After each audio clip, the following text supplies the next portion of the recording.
d'abord rebonjour à toutes et à tous.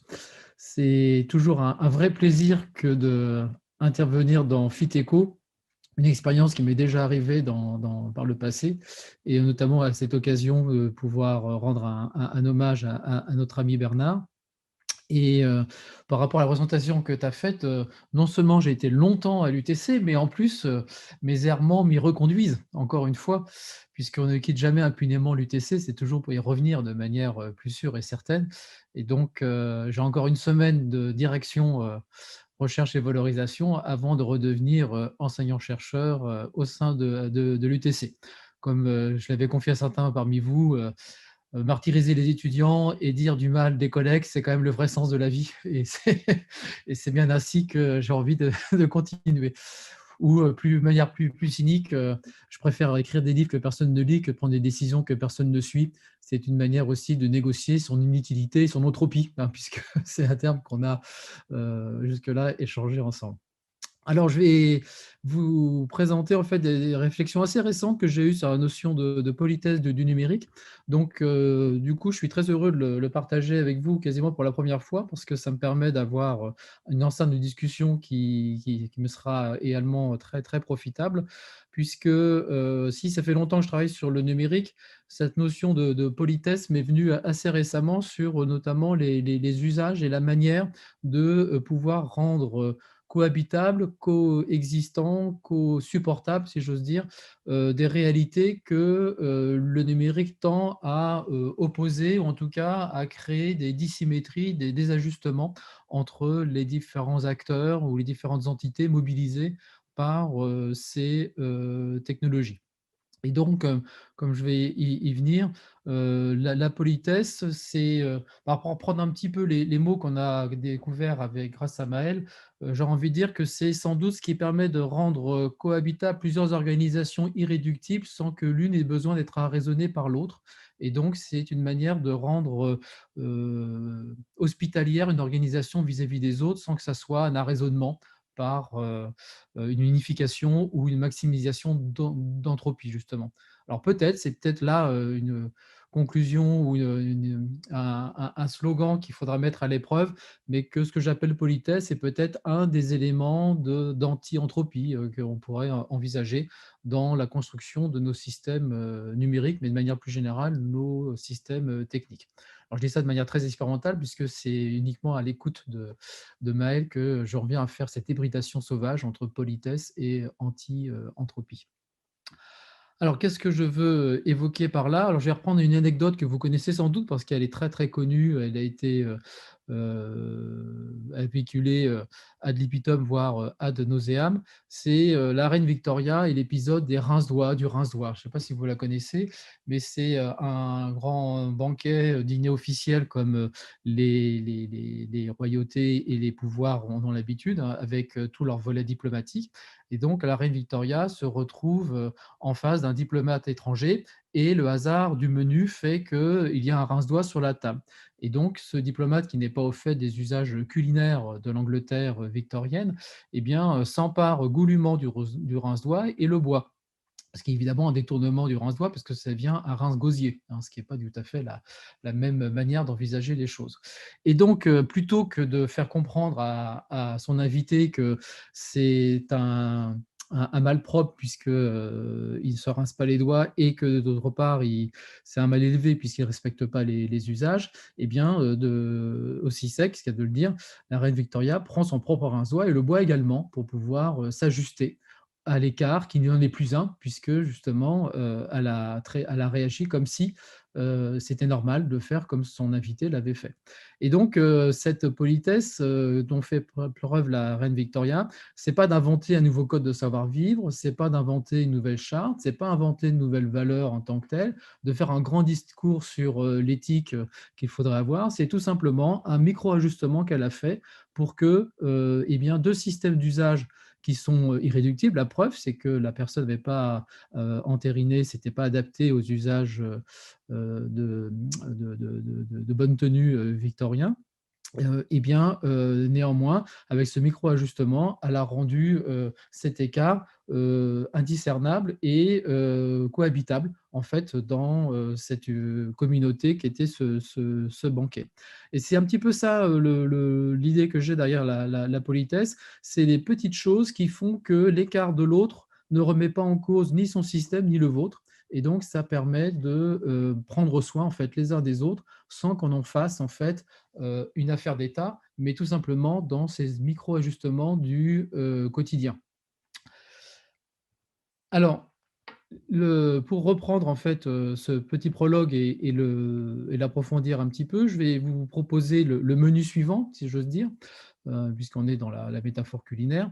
Et donc, je vais repartir en fait d'une distinction assez classique, hein, somme toute pas très originale, entre l'être, le pouvoir-être et le devoir-être. Et justement pour montrer qu'on a, la nécessité d'introduire un troisième terme dans la dichotomie classique de l'être et de devoir-être, et donc c'est le pouvoir-être, la figure du possible, et donc de pouvoir dégager les différents possibles qui sont associés, à cela. Et donc dans ces différents possibles, eh bien, il y aura la figure du possible contingent que je ferai émerger, et qui est précisément le lieu où il y a de l'improbable qui se produit, du désajustement qui se produit, et donc du conflit latent qu'il peut y avoir entre les différentes anticipations, intentions et donc possibilités en tant qu'elles étaient prévues et intentionnées par les systèmes mis en place. Et donc, de ce fait, on va répondre à cette déhiscence entre les différents possibles par le concept de politesse que je vais donc introduire comme étant quelque chose qui est présent à un niveau, on va dire, social, socio-culturel, et donc à travers la notion d'institution qui introduit des contraintes et donc a besoin de micro-ajustements auxquels la politesse peut répondre, mais également aussi au niveau de la technique, ce qui est peut-être moins évident, et donc que la politesse sera introduite comme ajustement de ces désajustements. Et donc j'en viendrai après à m'intéresser à la politesse du numérique, et donc avec, certains des ajustements que je mettrai en exergue, sans du tout, prétendre les recenser exhaustivement, et avec 2 cas de figure qui m'intéressent, c'est l'autonomie des systèmes et puis également la présence virtualisée, c'est-à-dire, ce qu'on est en train de faire, nous, là, en ce moment, c'est-à-dire, les visioconférences et cetera. C'est-à-dire partager un temps, mais pas un espace, et donc de, penser et de voir quelle originalité et spécificité pose ce mode de communication, et donc les ajustements ou désajustements qui en ressortent. Et donc, si j'arrive à faire ça en 40 minutes, c'est très bien. Enfin, maintenant 35 puisque. Alors, l'idée, c'est de pouvoir euh, reprendre des catégories classiques pour faire la place au possible, c'est-à-dire de pouvoir dire, voilà, on a un questionnement assez classique entre deux niveaux de l'être, l'être en tant que tel et le devoir-être, hein. On a tous appris ça en classe de philosophie. Et donc, l'être, traditionnellement, c'est ce qui ne peut pas ne pas être, c'est le nécessaire, c'est le règne des causes déterminées, c'est souvent ce que la science va essayer de caractériser, exhiber les lois qui rendent compte de la variabilité des phénomènes, etc. Et puis, sur un autre registre, on va avoir le devoir-être qui est plus de l'ordre de l'obligation, de la morale, de l'éthique, et donc qui est le côté du règne des fins. Donc, dans un bon kantisme scolaire, on va retrouver en fait le règne des causes déterminées, donc les lois de la nature d'une certaine manière. Puis de l'autre côté, c'est la règle des fins, c'est-à-dire les lois de la raison qui permettent d'introduire des buts et des maximes et des règles pour pouvoir hiérarchiser nos actions et ce qu'il faut entreprendre. Alors, évidemment, le débat était difficile puisque, comment est-ce qu'on peut ajuster ce qui est, ce qui devrait être? Et donc avec le dilemme que Kant ne résout qu'à travers le passage à la limite, hein, de l'au-delà, de la nature et de la convergence à travers sa doctrine de la religion, par exemple. C'est que si, le, devoir être a les mêmes lois de l'être, et bien, en fait, on n'a aucun problème de conciliation entre l'être et le devoir-être, et le problème ne se pose même pas d'un rapport entre ce qu'il devrait être et ce qui est. En revanche, s'il n'y a pas de convergence naturelle, entre guillemets, inscrite dans la légalité même de ces deux niveaux, eh bien, il n'y a aucune raison que ça le devienne un jour, et donc le problème devient insoluble. Et donc, puisque on se met dans la pose de la réflexion de qu'est-ce qu'il faudrait faire pour rendre ce monde plus conforme au règne des fins, eh bien, posé dans ces termes-là, le débat est soit inexistant, soit insoluble, et il faut donc sortir du face-à-face entre l'être et le devoir-être. Et donc, l'idée de sortir de ce face-à-face, c'est d'introduire un autre terme, qui est le pouvoir-être, hein, donc un troisième terme. Et donc, évidemment, dans un contexte costéquien, et on y retrouvera la figure de la technique, hein, comme ça a été déjà explicité. Et donc, de dire derrière cette notion de pouvoir-être, c'est ni ce qui est, ni ce qui doit être, mais c'est ce qui pourrait être. Et donc, ce qui peut être construit, ce qui peut être décidé, ce qui peut être transformé, bref, ce qui n'appartient pas à la causalité nécessaire de la nature, ce qui n'appartient pas aux maximes nécessaires de la morale, mais ce qui est dans ce qu'on est capable d'envisager, de construire et d'aborder. Et donc, ce régime de pouvoir-être, souvent, il est difficile de l'envisager comme tel.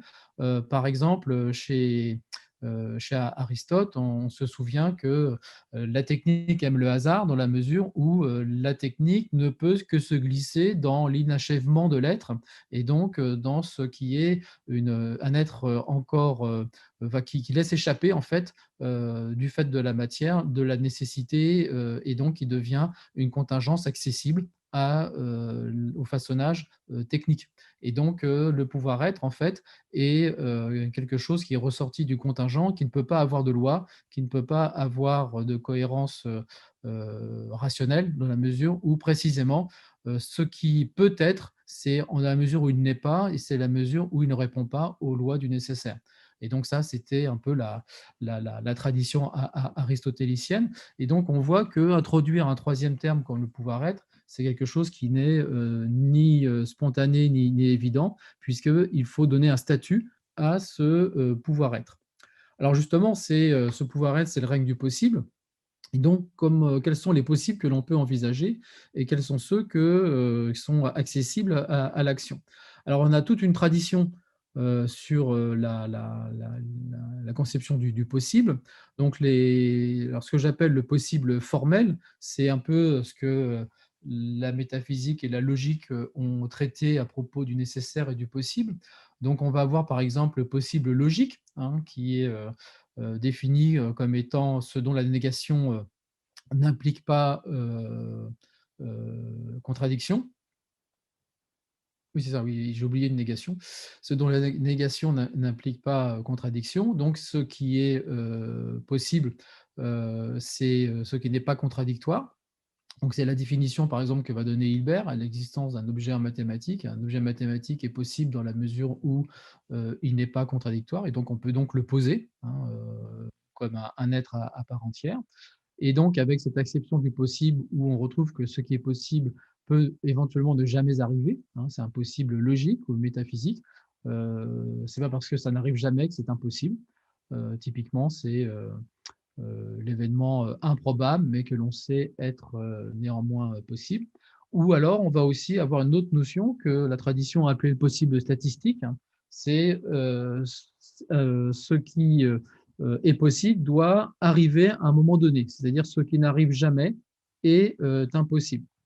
Donc, c'est en fait un possible fréquentiste, hein. C'est-à-dire pour savoir ce qui est possible, eh bien, on s'appuie sur ce qui est déjà arrivé ou ce qui pourrait arriver en termes de production d'événements et de probabilité, au sens fréquentiste, de production de ces événements.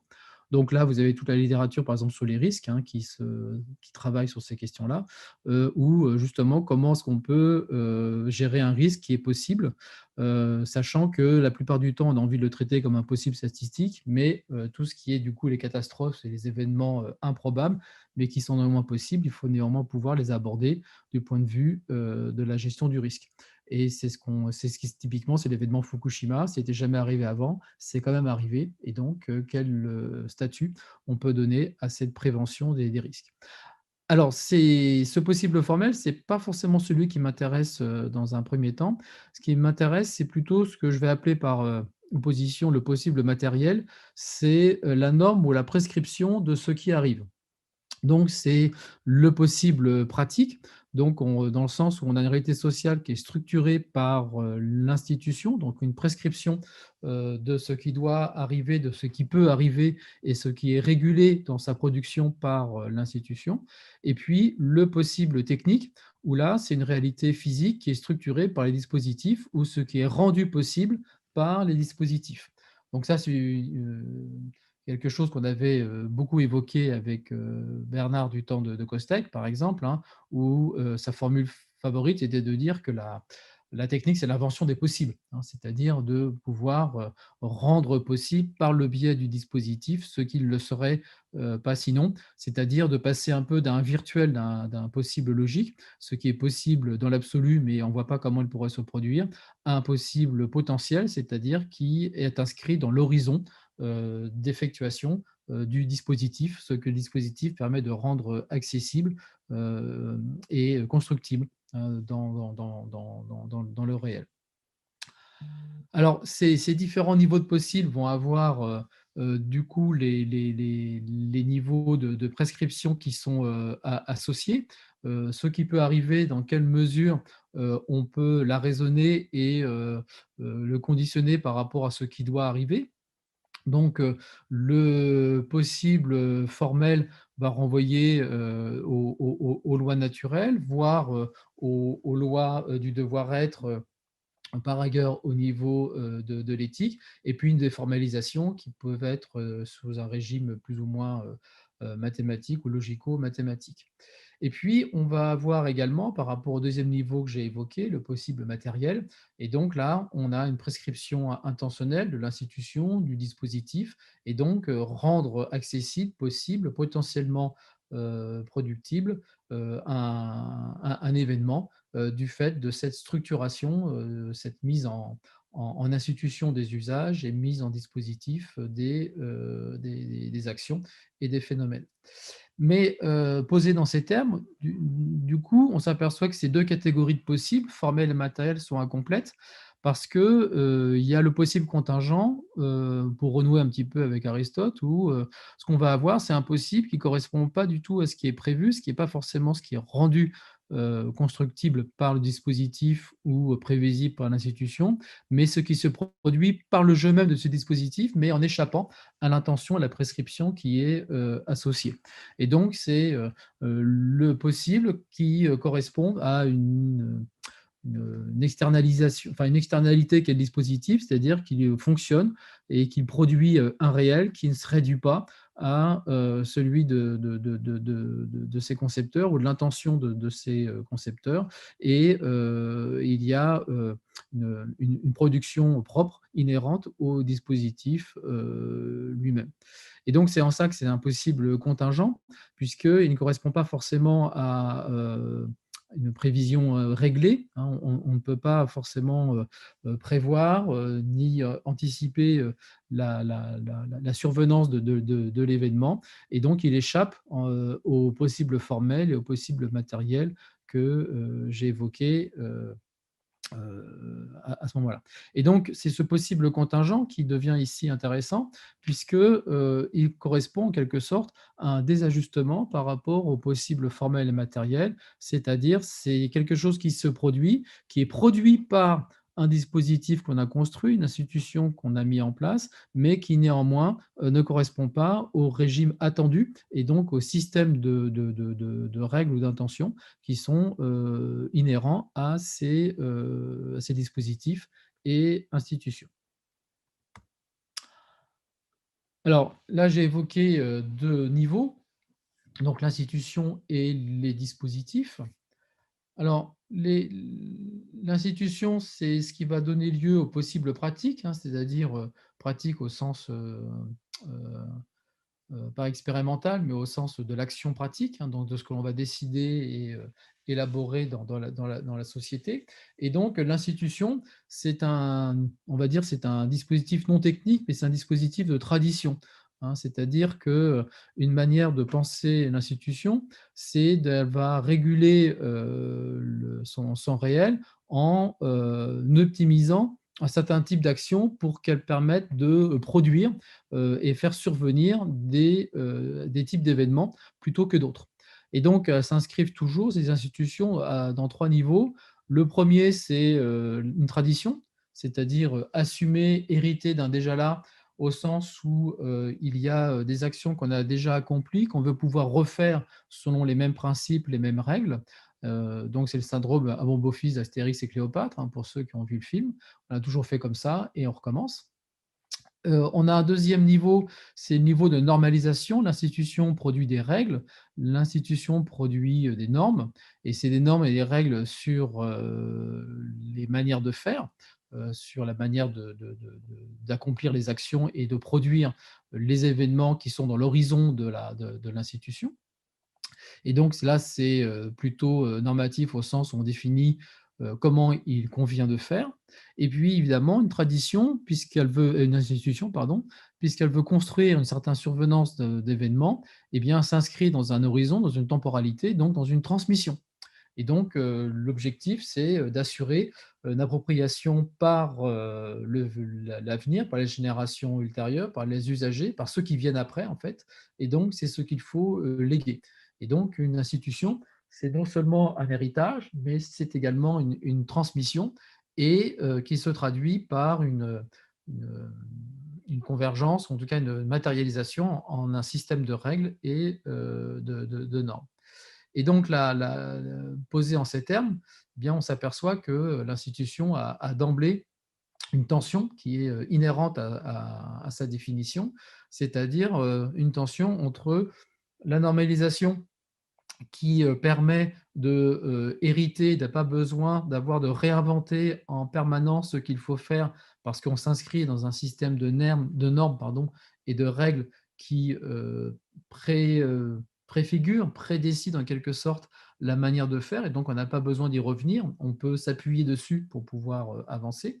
Donc un aspect de normalisation qui permet donc d'hériter pour aller plus loin, et en même temps une appropriation qui est non pas l'héritage, mais de pouvoir rendre l'avenir possible. Et donc, cette appropriation, qui pour pas être une simple répétition stérile, eh bien, doit permettre l'invention, c'est-à-dire l'écart, le fait de pouvoir faire évoluer ces normes et ces règles. Et donc, l'institution qui refuse l'appropriation devient une bureaucratie, hein, et une normalisation qui perd ses règles, en fait, c'est un héritage qui est perdu. Et donc, c'est cette tension qui est inhérente à cette notion du fonctionnement de l'institution. Et l'institution également, là je ne l'ai pas écrit, mais elle n'est jamais seule, c'est-à-dire qu'elle cohabite avec d'autres institutions qui vont avoir leur propre système de règles, de normes, manière de faire. Et donc, non seulement l'institution peut être en contradiction avec elle-même, hein, dans cette tension de normalisation versus appropriation, mais elle peut être également en tension avec d'autres types d'institutions et donc avec lesquelles il va falloir composer. Alors pourquoi j'insiste là-dessus? C'est parce que, pour revenir à ce que j'ai déjà évoqué en liminaire, c'est qu'au sein même de l'institution, on va avoir un régime de désajustement, d'incohérence qui est latent, qui est propre en fait à la notion même d'institution, à la fois en interne et en externe, c'est-à-dire que l'institution doit s'ajuster à son réel et l'institution doit s'ajuster à sa propre diachronie, hein, entre l'héritage retenu et l'appropriation anticipée par ses usagers et ses héritiers. Alors, l'autre aspect du possible qui m'intéresse, c'est la technique, le possible pragmatique, que j'appelle, hein, plus ou moins maladroitement. Et donc, ce possible pragmatique, c'est ce que les dispositifs permettent de faire et qu'on ne pourrait pas faire en leur absence, hein. C'est-à-dire que c'est en ça que le dispositif devient une invention des possibles, hein, comme disait Bernard, c'est-à-dire que le dispositif permet de construire des actions, de proposer des outils qui précisément rendent à portée de la main, à portée du dispositif, ce qui serait inaccessible sinon. Alors, qu'est-ce que j'appelle, moi, dispositif?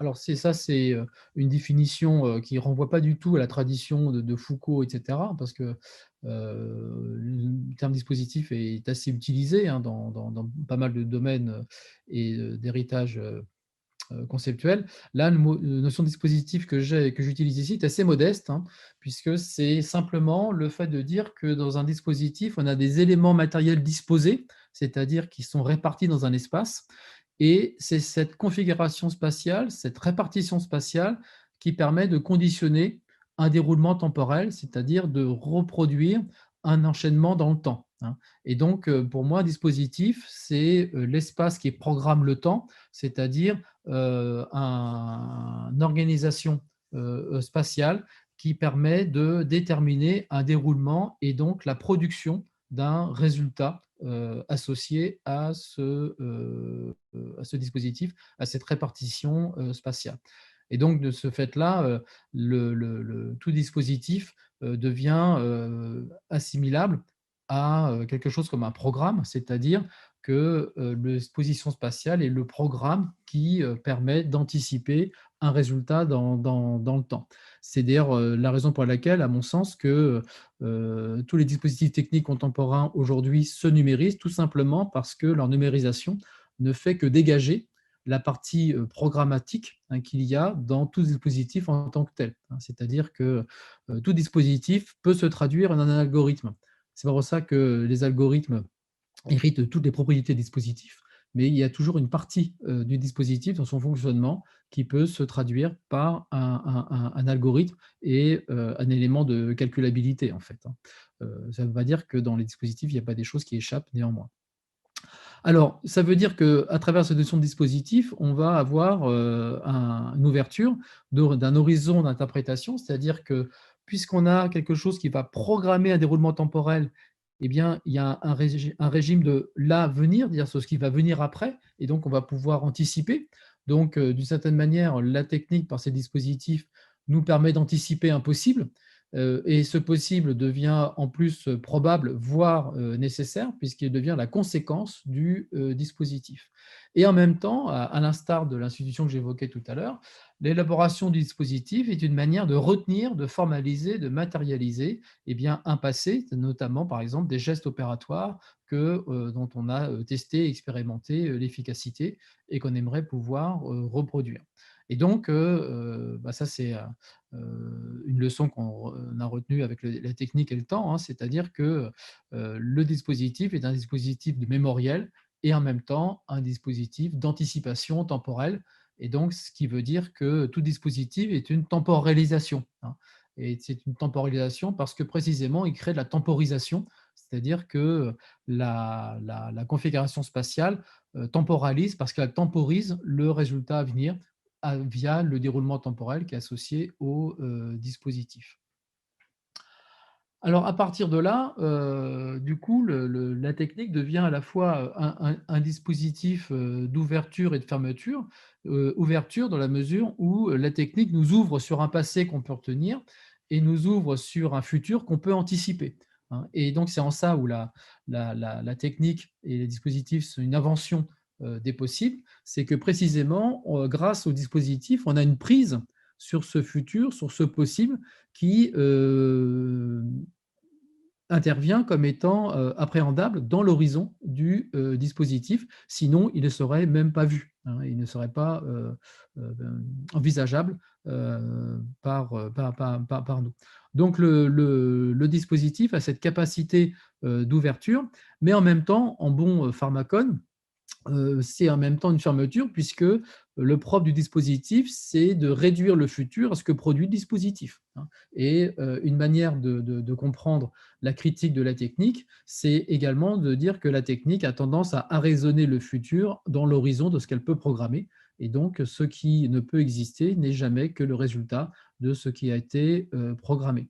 Et donc, la technique pose un problème dans cette fermeture lorsqu'elle devient globalisante, c'est-à-dire que toutes les réalités n'existent qu'à travers le prisme du dispositif technique. Et donc, le possible étant inventé par le dispositif, eh bien, cette invention se réduit sur elle-même, hein, c'est-à-dire interdit les autres en quelque sorte, hein, et introduit les autres externalités et les autres possibilités. Ah bah oui, c'est ce que je viens de dire, donc du coup, je ne vais pas vous le refaire. Voilà, toc.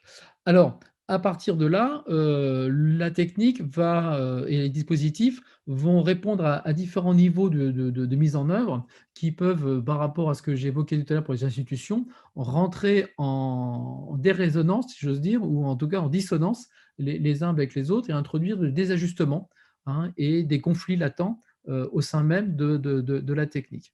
Alors, le premier niveau de la technique qui m'intéresse, c'est un petit peu son niveau idéal théorique, c'est-à-dire la technique fait bien ce qu'on lui demande de faire, puisqu'on en fait une représentation idéalisée, souvent d'ailleurs mathématisée dans notre tradition actuelle, puisque c'est la figure de la certitude au sens où le dispositif technique met en œuvre des lois souvent tirées des sciences physiques et mathématiques, et on va en quelque sorte détourner la causalité formalisée de la nature pour pouvoir la raisonner à la production de phénomènes et de possibles qui nous intéressent. Et donc c'est un peu une nécessité qui étant de prime abord hypothétique ou improbable, qui devient en fait instituée comme nécessité propre au dispositif et qui produit donc nécessairement les résultats, ou en tout cas les produits, hein, de ce dispositif. Donc là, on a bien une complexité, c'est-à-dire qu'il faut formaliser ces lois, il faut les mettre en œuvre, il faut les arraisonner pour les mettre en œuvre dans le dispositif, mais on en reste à une complexité analytique, c'est-à-dire qui découpe le réel en lois qu'on va mettre en œuvre, ces lois rendant à elles seules compte la variabilité des phénomènes que l'on veut envisager. Donc, c'est le théoricien qui pense les applications de la technique, pour le faire un peu vite et caricatural. Alors après, on va avoir un deuxième niveau qui est plutôt celui de l'ingénieur plutôt que du théoricien. C'est celui qui va s'intéresser à rendre compatibles, cohabitables différents principes scientifiques dans la réalisation d'un même dispositif. Alors j'utilise cohérence concrète parce que c'est très lié évidemment à la concrétisation au sens de Simondon, c'est-à-dire qu'on va faire des intégrations fonctionnelles, théorico-fonctionnelles, pour pouvoir élaborer les dispositifs. Et d'ailleurs, à ce moment-là, la figure théorique associée à la cohérence concrète, ça va devenir la simulation, la modélisation, c'est-à-dire qu'on n'a pas forcément la loi de ce que l'on veut faire, par contre, on a un modèle qui permet d'en rendre compte et de prédire éventuellement son fonctionnement.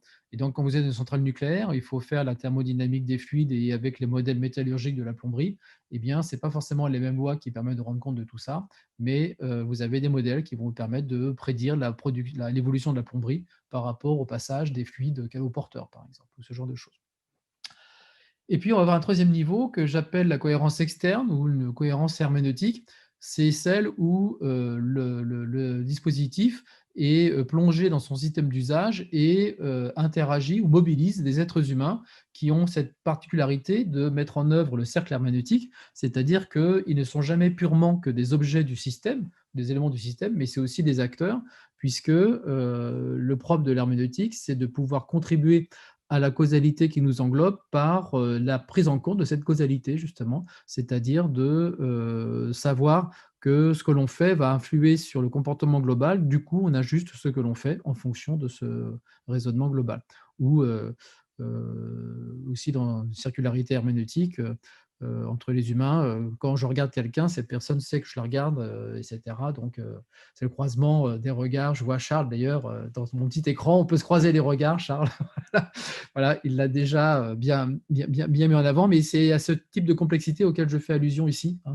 On parle bien de cette complexité de l'humain qui introduit la circularité de l'interprétation. Alors là où, évidemment, pourquoi j'insiste sur ces trois cohérences, c'est que précisément, elles ne sont pas forcément cohérentes entre elles d'emblée, tout parce qu'elles renvoient à des complexités qui sont différentes. On va avoir la complexité analytico-théorique, c'est-à-dire le fait de faire des lois qui rendent compte du réel. On va avoir les modèles de l'ingénieur qui essaient de faire cohabiter des réalités matérielles différentes, mais ça sera dans un même système. Et puis enfin, on va avoir l'humain, que ce soit en tant qu'acteur, usager ou élément du dispositif, va introduire une circularité herméneutique dans le fonctionnement du système. Et donc, ces trois cohérences, qui sont des cohérences, des niveaux logiques, hein, il n'y a pas de chronologie dans ces trois niveaux, hein, eh bien, on va avoir des désajustements possibles, hein, au sein du fonctionnement des dispositifs, qui se passent tout simplement parce que l'ingénieur fera des compromis qui ne seront pas partie de ce qui était prévu dans la théorie du système, et les usagers, évidemment, feront bien autre chose que ce que l'ingénieur avait prévu. Alors, c'est des choses qui sont bien connues, mais néanmoins, c'est des choses qui sont toujours difficiles à prendre en compte, hein. C'est le fait que la réalité du système ne correspond pas à ce qu'on en connaît, et ce que l'on fait du système ne correspond pas à ce qu'on envisageait dans les usages visés. Et c'est cette double déhiscence des ajustements qui est évidemment intéressante au sein des dispositifs. Donc, on va avoir des désajustements, que ce soit au niveau des institutions, au niveau des dispositifs, et on va avoir du coup besoin de réajustements, et des réajustements qui soient envisageable et faisable. C'est-à-dire qu'il va falloir une théorie, une approche modeste de l'ajustement, parce qu'on voit bien que les institutions, c'est des démarches socioculturelles puissantes et massives. Les dispositifs introduisent leur propre ordre, et donc, à part de les arrêter et de les rendre dysfonctionnels, eh bien, ils vont imposer leur propre fonctionnement. Et donc, on va avoir besoin de micro-ajustements pour pouvoir rendre compatibles ces différents niveaux, ces différents fonctionnements entre eux. Et c'est là où j'introduis la notion de politesse. Alors, pourquoi je parle de politesse? C'est parce que je n'ai pas envie de parler d'éthique, parce que ici, ce n'est pas le concept qui me paraît pas forcément pertinent, mais dont on va avoir besoin. C'est-à-dire que la politesse, pour moi, c'est un ajustement qui est d'ordre éthique, puisque c'est une notion d'accueillir le système de l'autre, en quelque sorte, mais qui ne revendique pas d'être une éthique lui-même. C'est-à-dire que la politesse, c'est pas une morale, c'est pas une valeur, c'est le fait de pouvoir s'ajuster à l'autre sans passer par une rediscussion des valeurs, de construire une norme commune, etc. C'est quelque chose qui est une zone grise, qui permet d'avoir une cohabitation, une hospitalité, hein, c'est l'hospitalité des systèmes et des humains. Donc, c'est plus un concept d'hospitalité morale où on n'a pas forcément à discuter, mais on veut plutôt accueillir. Et en revanche, l'éthique, c'est on peut la définir comme ça, c'est le fait de pouvoir rediscuter un choix, une décision.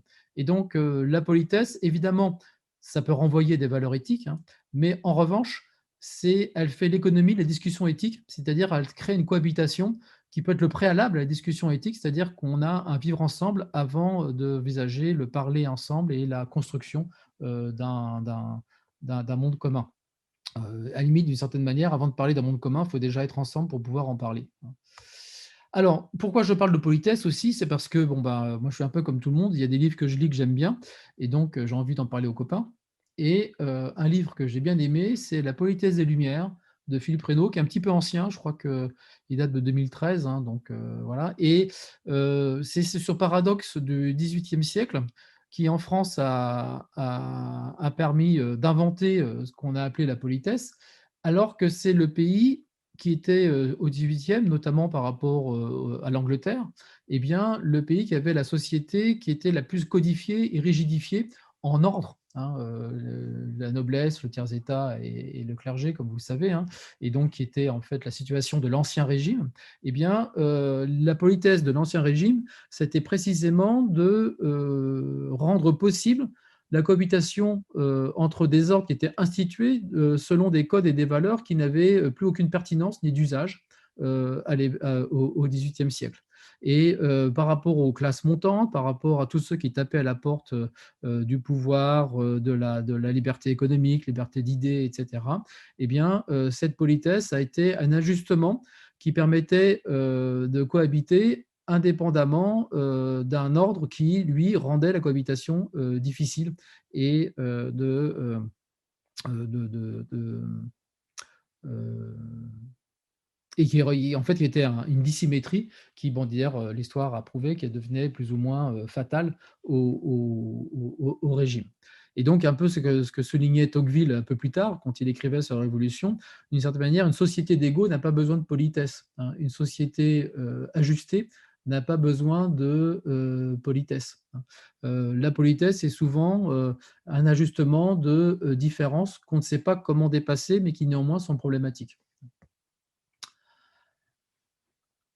Donc, l'idée, c'est que la politesse, c'est ce qui va permettre de répondre et de gérer le possible contingent, c'est-à-dire ce qui échappe à ce qu'on a conçu d'un point de vue théorique, forme pratique, d'un point de vue de cohérence concrète que j'évoquais tout à l'heure, ou la cohérence herméneutique ou externe que j'évoquais également, c'est-à-dire qu'il y aura des incohérences, des contradictions, divergences qui vont nécessairement naître de l'existence même de ces institutions, de l'existence même de ces dispositifs, et la nécessité et permettre de traiter les ajustements qui vont devenir nécessaires, c'est-à-dire soit avec un travail qui peut être difficile à faire et qui prend du temps de créer de nouvelles normes, de nouvelles règles, de nouveaux dispositifs, de nouvelles institutions, mais qui vont in fine déplacer le problème parce que on le voit bien d'ailleurs avec nos chartes qu'on fait dans tous les coins dans nos institutions, hein. Dès qu'on a un problème, on fait une nouvelle charte que personne ne respecte et donc on fait encore une nouvelle charte, etc., hein. Eh bien, là, c'est plutôt d'avoir une autre approche complémentaire, hein, qui ne prétend pas la remplacer, qui est le fait d'avoir des ajustements non normatifs. Et c'est en ça que je parle de politesse, c'est-à-dire cet ajustement non normatif. Alors, cette politesse de la technique et des institutions, on va la retrouver, donc, par exemple, dans les modalités politiques, délibération, démocratie technique, etc., mais également d'un point de vue pragmatique au niveau des dispositifs. Alors, je ne sais pas si vous vous rappelez, mais quand les premiers usages d'Internet sont apparus, on a très vite parlé d'une étiquette, de politesse des réseaux, hein, c'est-à-dire qu'un robot bien élevé, c'est même l'expression qu'on utilisait, un robot bien élevé ne vient pas aspirer les sites en mettant les serveurs par terre. Donc, il temporise, il régule, il se présente d'ailleurs, il se déclare au serveur, etc. Pour, lorsqu'on va faire par exemple du dépôt de l'aspiration des sites web, eh bien, un robot bien élevé ne va pas le mettre à plat, sinon ça s'appelle une attaque, hein. Et donc, ça ne se fait pas. Il n'y a pas de charte là-dessus, hein, ni de normes, c'est simplement une pratique, hein, qui permet de rendre la vie sur les réseaux plus simple. On a jadis aussi parlé d'écologie des réseaux, hein, bon, qu'on a un petit peu oublié, hein, c'est-à-dire qu'on n'envoie pas de pièces attachées qui sont trop importantes. On n'écrase pas les mails sous des tonnes de choses non pertinentes, etc., etc. Donc, c'est ce type de politesse qui se met en place, bon, qui sont un petit peu perdus, c'est mon petit côté vieux con qui parle, mais qui était tout de suite proposé comme premier ajustement de ces nouveaux dispositifs techniques qui étaient par exemple le net dans les années 90, 96 avec le web. Alors, pour terminer, le numérique, je ne sais pas où j'en suis pour le temps. 2 minutes. Voilà, bon, alors je vais aller vite. Donc, le numérique, c'est un régime de codage et de manipulation. Donc, on va retrouver au niveau du numérique un peu ce qu'on évoquait tout à l'heure sur les niveaux théoriques, concrets et herméneutiques. Donc là, je passe vite. Sauf que ça se traduit comment pour le numérique? C'est qu'au niveau idéal théorique, on va penser les algorithmes formels. Au niveau techno-applicatif, on va penser des normes et des normes de codage, par exemple Unicode pour les langues humaines, les formats MPEG, etc., pour les contenus vidéo. Donc, c'est le principe de la norme technique qui, par le fait même de la norme, va imposer un régime d'usage, hein. C'est-à-dire que l'Unicode, ça dit qu'on peut coder d'une langue, et ce qui n'est pas dans l'Unicode n'est pas codable. Et donc, ça va précisément être un premier régime de codification, d'arraisonnement, de normalisation des langues. Et puis, le niveau sémio-rhétorique, c'est-à-dire les usages et pratiques qui correspondent aux possibles programmés tels qu'ils sont mobilisés par les usagers et les différentes communautés de pratiques associées. Alors, les dissymétries qu'on peut constater dans le numérique, alors il y en a de nombreuses, hein. Alors, celles qui ont pas mal été relevées ça et là, les désajustements, dissymétries dans la connaissance et la maîtrise de ces outils, hein, de ces normes, de ces normes techniques, par exemple, hein, ou de l'algorithmique. Donc, dissymétrie des compétences, la gouvernementalité algorithmique, le fait que la décision devient déléguée, c'est-à-dire que ce n'est plus les humains qui délibèrent pour juger, c'est le système qui calcule et qui décide. Sur les réseaux, on voit qu'il y a un problème d'anonymat, par exemple, la logique des foules qui crée un dispositif de dérégulation institutionnelle, hein. Ça, c'est quelque chose qu'on travaille avec Stéphane Croizat. Par exemple, pourquoi les médias sociaux ne sont pas des espaces publics, hein, en tant que tels, c'est-à-dire qu'ils ne répondent pas aux règles de l'espace public alors qu'ils sont bien des espaces de communication. Et puis, une rhétorique des valeurs, où je parle de rhétorique là au sens péjoratif, c'est-à-dire que les désajustements que l'on voit sont gérés par une succession, une fuite en avant dans les chartes successives. Pour ceux qui sont dans Sorbonne Université, on voit qu'on empile les chartes les unes après les autres, et on ne voit pas forcément la relation avec le réajustement qu'il y a dans les pratiques. Alors, ces désajustements pointent vers une politesse à construire, mais qui n'est pas encore là, hein. C'est-à-dire que le propre du numérique, contrairement à d'autres systèmes qui sont plus installés dans leur propre tradition, c'est que la politesse du numérique brille par son absence plus que par son efficace. Et donc, c'est sur le besoin d'une politesse du numérique qui permet de qualifier un petit peu les propriétés qu'on pourrait lui conférer. Alors, les deux cas d'école que j'ai envie de prendre pour terminer, c'est premièrement la question des systèmes autonomes qui font désormais partie de notre environnement, du milieu numérique, hein, et on nous dit d'ailleurs de plus en plus, hein, que ce soit par exemple la voiture autonome, mais c'est loin d'être le seul cas de système autonome. Et donc, effectivement, l'idée de politesse du numérique, c'est qu'on ne va pas demander au système d'être poli en tant que tel, hein, puisqu'ils ne peuvent pas avoir de rôle éthique en tant que tel et ils ne peuvent pas s'ajuster à nous en tant que tel, mais c'est plutôt à nous de nous ajuster par rapport à ces systèmes, tout simplement parce que ce sont de nouveaux acteurs, de nouveaux entrants dans le jeu de notre vie quotidienne. Et donc, à partir de là, eh bien, la politesse du numérique, c'est d'abord de les accueillir, s'ajuster à leur présence, de pouvoir prendre en compte aussi les humains qui sont éventuellement derrière, mobilisés par ces mêmes systèmes. Et donc, d'une certaine manière, ce n'est pas parce que les systèmes ne sont pas aussi sémantiques qu'ils le prétendent et qu'ils ne sont pas aussi infaillibles qu'on le croit, qu'ils ne doivent pas faire l'objet d'un accueil dans notre réseau d'acteurs, hein, que les acteurs étant pas seulement humains, mais aussi non humains, comme l'a montré Latour à beaucoup d'endroits. Et puis l'autre cas qui m'intéresse, c'est la communication virtuelle. Alors, ce que j'entends par là, c'est exactement ce qu'on est en train de faire, c'est-à-dire la visioconférence ou ce genre de choses qu'on a bien pratiqué depuis 1 an avec la pandémie, parce que, d'une certaine manière, on a un régime d'être ensemble qui est assez différent de ce que l'on a construit jusqu'à présent. Souvent, on a des modalités de présence à autrui qui reposent sur des représentations, des mises à distance, que ce soit la littérature, la relation épistolaire, le cinéma, le théâtre, etc. Je n'ai pas le temps de rentrer dans les détails, mais ce qui est frappant avec la, la, la, la communication à distance, c'est qu'on a vécu partagé, c'est-à-dire qu'on a un temps partagé, on se voit, on se parle, mais par contre, on n'a pas un destin partagé parce qu'on n'est pas dans le même espace, hein. Donc, on a bien un nunc, mais on n'a pas un hic. C'est là le hic d'ailleurs. C'est-à-dire que le fait qu'on ne soit pas ensemble, si par exemple je vois le bureau de Charles en train de brûler, je serais très triste, mais je ne vais pas brûler, sinon de tristesse. Et donc, on n'a pas un destin partagé. Et c'est ça qui est à la fois problématique, c'est que cette mise en commun n'est pas un destin commun et donc n'est pas une appréhension de l'humain dans sa complexité et dans ce qui peut me toucher. D'où d'ailleurs la violence ou l'impolitesse qu'on s'autorise parfois dans ce cadre-là, parce que tout simplement, eh bien, on n'est pas réellement ensemble, mais même si on partage le même temps ou la même vision. À comparer, par exemple, au théâtre, où le théâtre, on me raconte une histoire qui n'est pas là, mais l'acteur, lui, est vraiment là. Et si le théâtre brûle, bah, lui et moi, on brûle ensemble.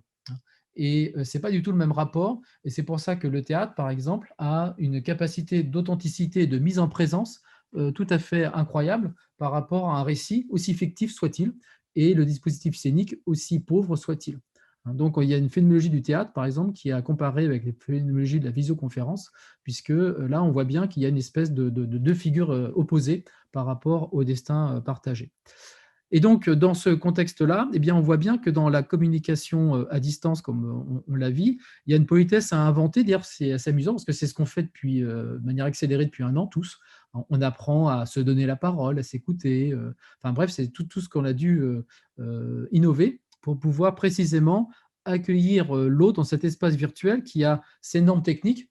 Et nous, on a nos usages et il faut qu'on arrive à se rendre accessible mutuellement. Conclusion, comme ça je ne serai pas trop en retard.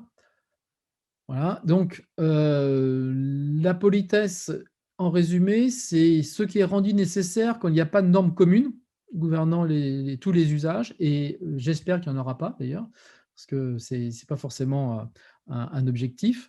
Il n'y aura pas non plus un système technique universel et tant mieux si ce n'est pas le cas et donc du coup, il y aura forcément des ajustements et donc ces désajustements, eh bien, une manière de les traiter, c'est d'une part de les problématiser en tant que tels, et ça, il y a d'autres lieux de débat pour le faire, etc. Mais il y a aussi la manière un petit peu modeste, masquée, en plus en ce moment c'est très à la mode, donc de pouvoir faire du micro-ajustement sous forme de ce que j'appelle politesse, c'est-à-dire qu'elle n'impose rien, ça n'exige rien, mais ça rend la distance et l'écart vivable, c'est-à-dire qu'on accueille les normes de l'autre sans lui demander d'en changer et ni qu'on ait, nous, besoin d'être complètement d'accord avec ça. C'est parce on s'ajuste, qu'on accepte, qu'on reconnaît, etc. On est poli avec tout le monde, même avec ceux avec lesquels on n'était pas d'accord. Donc, la politesse devient du coup nécessaire dans tous les lieux où il y a du désajustement. Donc, évidemment, dans les institutions sociales, c'est sans doute là où nos sociétés humaines ont le plus souvent construit des conventions de politesse qui sont souvent détournées. Souvent, la politesse, c'est plus maintenant des fois un marque de morgue sociale, de reconnaissance sociale que d'accueil de l'autre, des détournements de la notion de politesse. Mais également, ce qui est sans doute nouveau dans les dispositifs techniques, avec la communication virtuelle que j'évoquais, mais c'est qu'un exemple parmi d'autres. Le web et Internet en regorgent par ailleurs. Et puis, ce qui est aussi sans doute de plus en plus prégnant, notre relation avec les systèmes autonomes qu'il faut accueillir dans notre cercle de politesse, sachant que par définition, ces systèmes ne sont pas des agents éthiques. Nous sommes des agents éthiques, eux ne le sont pas, mais ce n'est pas pour ça qu'ils n'ont pas leur place dans le concert de la politesse. Et donc, j'en ai terminé. Je vous remercie pour votre attention.